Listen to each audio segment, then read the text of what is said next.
So I'm standing between you and the reception. So I'm going to move as quickly as I can. And those of you who've heard me talk, I like to sort of be a little bit philosophical. So I'm going to try and be a little bit philosophical about natural history.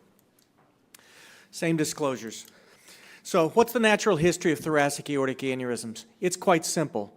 They get bigger and then they rupture or dissect. That's what happens with aneurysms. There's no question about that. The real question is, how quickly does that happen?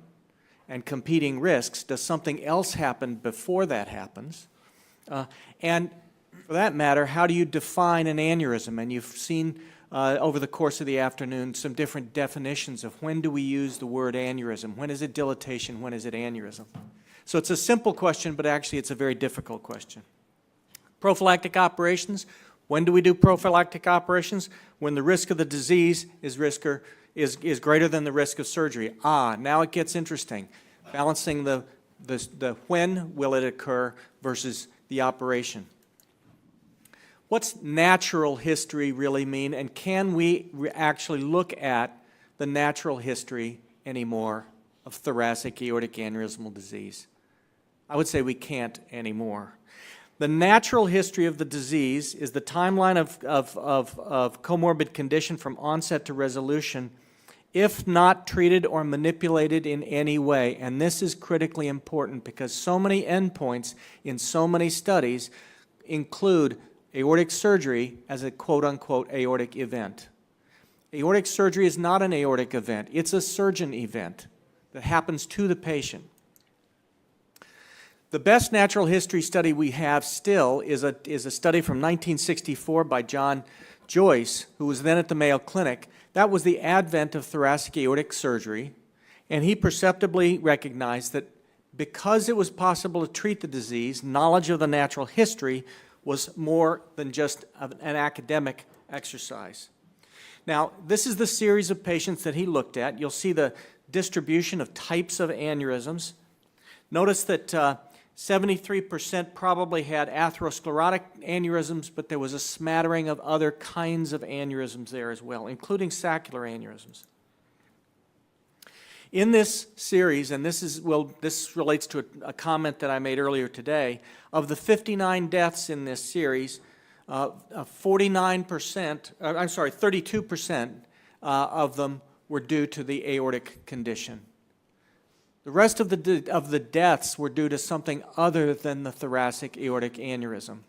People with thoracic aortic aneurysms are not well people. They have cardiovascular disease, they have other conditions, they die of all sorts of things. And so that becomes important when you look at endpoints that include death. So rupture, dissection, surgery, or death is a terrible endpoint, right? Here's what his survival curve looked like for patients with thoracic aortic aneurysms as compared to the normal population. 50% survival at 5 years, so that's in the absence of treatment for patients who had thoracic aortic aneurysms. And you can see some of the predictors of death here. So it includes the width of the aneurysm. He already at that point identified 6 centimeters as a critical point. And we see this number come up over and over. So 6 centimeters, everybody in the world, I think, agrees is a problem. But notice that he also talks about hypertension and symptoms. Now, symptoms do arise in the guidelines.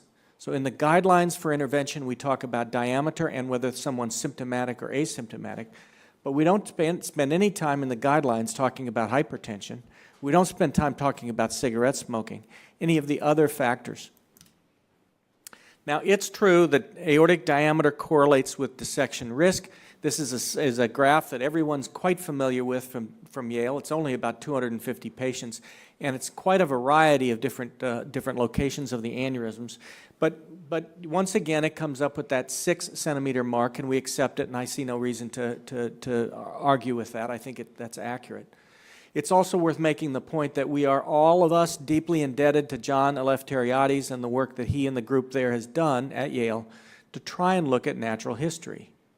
With all of the comments that I made, there are criticisms of all current observational studies of thoracic aortic aneurysm disease, but we're indebted to him for setting up that database so long ago.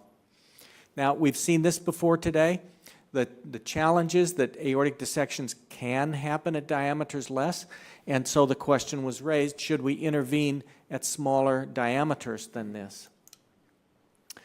John Eleftheriades has talked about indexing the diameter. If you read this paper where he argues that indexing to height gives a better trigger for aortic when we ought to intervene on the aorta, it's a little bit ambiguous what the endpoints are in terms of aortic events. It's stated that it's dissection or rupture, but if you look in the figures within that paper, you'll see that there are a large number of patients that undergo surgery. Interestingly, at a diameter between 4.5 and 4.9 centimeters. In fact, that in this series was the most common diameter, a rather small diameter.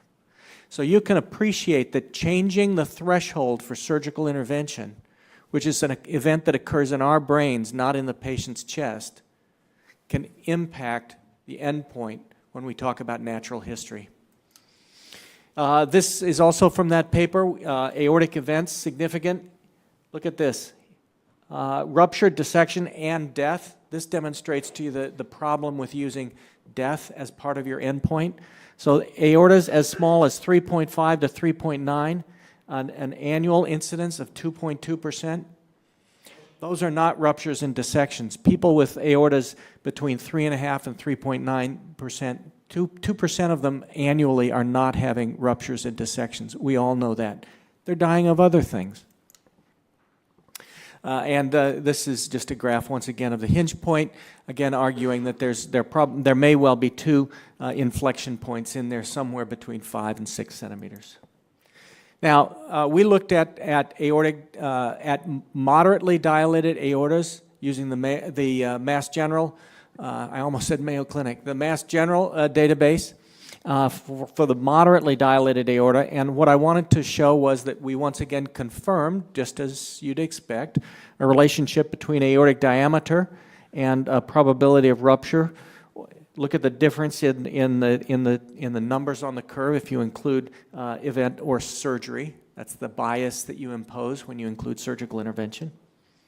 But other factors matter too. So we stratified by age, by size, and by valve morphology, and you get different curves if you add those items into your decision making about what's the risk of this patient having an aortic complication. It's not as simple as diameter.